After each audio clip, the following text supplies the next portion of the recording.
இந்த சமூகத்துல கசப்பான ஒரு விஷயம் என்னன்னா, சனா மாரி உள்ள குழந்தைங்களுக்கும், எல்லாருக்குமே நடக்கிற ஒரு விஷயம் என்னன்னா, அ சனா இப்போ சாதனை பண்ணி வந்திருக்காங்க. அ திரு ஆர்.என். ரவி சார் கையால, ஆளுநர் கையால அவார்ட் வாங்கியிருக்காங்க.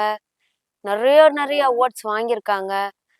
இது அத்தனையும் சில என்ஜிஓஸ் அதாவது சொல்றாங்க ட்ரஸ்ட் இந்த மாரி இடத்துல எப்படி பயன்படுத்திக்கிறாங்கன்னா, இவங்க இவ்ளோ சாதனை பண்ணியிருக்காங்கன்னு சொல்லிட்டு, நான் எப்படி உங்கள்ட்ட நான் கேட்டேனோ, அதே மாரி அவங்க கேட்டு, வாங்கி அவங்களுக்குள்ளேயே வச்சுக்கிறாங்க. எங்கள மாரி குழந்தைங்களுக்கு, எங்க கிட்ட இருக்க குழந்தைங்களுக்கு செலவு பண்ண மாட்றாங்க. அது ரொம்ப மனசுக்கு சங்கட்ட தர வேதனையா இருக்கு. ஒண்ணு அவங்க செலவு பண்ண வேணாம்.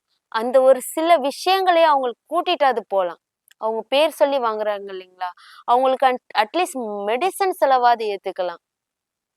இவ்ளோ விஷயங்கள் இந்த சமூகத்துல நடந்துகிட்டு இருக்கு. இதுக்கு கவர்மெண்ட் இல்ல இதுக்குன்னு யாராவது இருப்பாங்க தனியா. அந்த மாரி ஆட்கள் வந்து, இவங்களுக்கெல்லாம் கொஞ்சம் தக்க நடவடிக்கை எடுத்த மாரி இருந்துச்சுன்னா, எங்க குழந்தைங்களுக்கு கொஞ்சம் உண்மையான ஃபண்டுகள் வந்து கிடைக்க வாய்ப்பு உண்டு.